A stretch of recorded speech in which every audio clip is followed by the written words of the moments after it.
कि भाई ये बहुत बेसिक सवाल है कि अस्पताल फार्मेसी को परिभाषित करना है, यानी कि हॉस्पिटल फार्मेसी को आपको डिफाइन करना है, साथ ही साथ आपको स्कोप बताना है किसका national and international scenario hospital pharmacy का। ठीक है, ये बहुत बेसिक सवाल है। दूसरा सवाल, व्हाट इज हॉस्पिटल फॉर्मूलरी?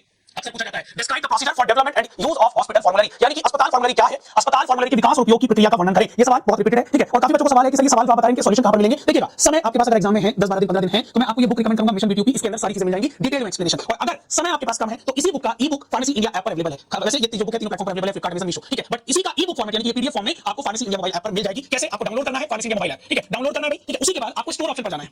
एक स्टोर ऑप्शन दिया गया है, स्टोर ऑप्शन पर जाएंगे, वहां पर आप सर्च करना mission BTUP e-book, store option पर जाकर, ठीक है, मिशन बीटीयूपी ई-बुक, और इस बुक को आप अनलॉक कर सकते हैं वहां पर, ठीक है, तो आपकी तैयारी और भी मजबूत होगी, मैं यहाँ पर गारंटी के साथ बोल रहा हूं। तीसरा सवाल है कि आपको डिटेल में बताना है procedure of drug purchase and drug selection, यानी कि ड्रग को कैसे आप परचेज करेंगे और सिलेक्शन कैसे करते हैं। साथ ही साथ आपको ड्रग डिस्ट्रीब्यूशन के बारे में बताना है कि ड्रग डिस्ट्रीब्यूशन क्या होता है, यानी कि वितरण, दवा को वितरण को परिभाषित करना है, उसके एडवांटेज देने हैं, डिसएडवांटेज देने हैं, ठीक है, इंडिविजुअल प्रिस्क्रिप्शन ऑर्डर मेथड के, ठीक है, याद रखिएगा। उसके बाद व्हाट इज क्लिनिकल फार्मेसी, ये शॉर्ट में भी पूछा जाता है, ठीक है। साथ ही साथ आपको scope and development in India and other countries, explain the scope and development in India and other countries. Next is what are the types of poisoning, poisoning कितने टाइप्स का है ये पूछा जाता है, एंटीडोट बताना है, साथ ही साथ आपको क्लासिफाई करना है विद द एग्जांपल, क्लासिफाई करना है विद एग्जांपल। उसी के बाद बात करते हैं यहां पर give the explain drug interaction, यहां पर आपको बताना है कि ड्रग इंटरेक्शन कितने टाइप्स का होता है, यानी कि ए ड्रग बी ड्रग के साथ इंटरेक्ट करती है तो वो कितने टाइप का है। आपको रिक्वायरमेंट बतानी है फार्मासिस्ट की, ठीक है, अलोंग विद रिस्पांसिबिलिटीज की कितने बेड हॉस्पिटल्स में कितने फार्मासिस्ट की जरूरत होती है। साथ ही साथ right and brief in the procedure of purchase of drug, again repeat हुआ ये सवाल, इसका मतलब बहुत इंपॉर्टेंट होने वाला है। साथ ही साथ यहां पर इसके बाद में बात करता हूं drug distribution to outpatient, यानी कि दो तरह के पेशेंट होते हैं, शॉर्ट में पूछा भी गया होगा, out patient and in patient क्या होते हैं, ठीक है, ये 1 मार्क्स में पूछा जाता है, याद कर लीजिएगा, ठीक है। कंपाउंडिंग ऑन हॉस्पिटल क्या होता है उसके बारे में आपको लिखना है, ठीक है। एप्लीकेशन ऑफ कंप्यूटर, यानी कि कंप्यूटर का कहां पर इस्तेमाल होता है हॉस्पिटल फार्मेसी प्रैक्टिस में, कहां पर हम उसको इस्तेमाल कर सकते हैं, ये सवाल रिपीट हुआ है। उसी के बाद define pharmaceutical care, pharmaceutical care क्या होता है और एक्सप्लेन करना है procedure to provide pharmaceutical care, यानी कि जो फार्मास्यूटिकल केयर है उसको प्रोवाइड करने के लिए उसका प्रोसीजर क्या है वो भी आपको यहां पर बताना है। विजिलेंस, फार्माकोविजिलेंस क्या होता है, डिटेक्शन, असेसमेंट, प्रिवेंशन, यानी कि जैसे कि कोई दवा का एडवर्स रिएक्शन ना हो सके, ये सब फार्माकोविजिलेंस, उसका एम पूछ लिया है और स्कोप पूछ लिया है, यानी कि एम और स्कोप बताना है। उसी के बाद give the requirement and professional responsibilities of pharmacist in a hospital, यानी कि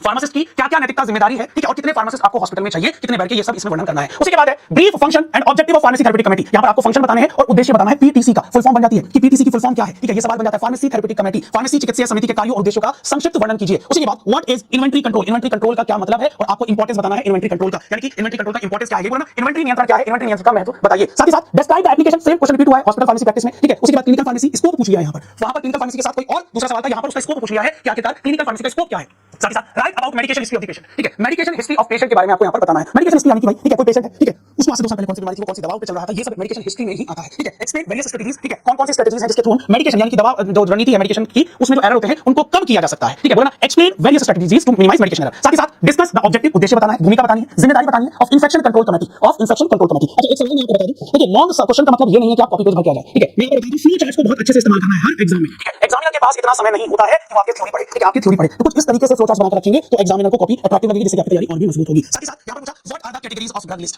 कौन-कौन सी कैटेगरीज होती हैं, हाई रिस्क ड्रग लिस्ट पूछ लिया है, और लास्ट सवाल है कि इंट्रावेनस एडमिक्शंस क्या होते हैं, ये सवाल बनाएं।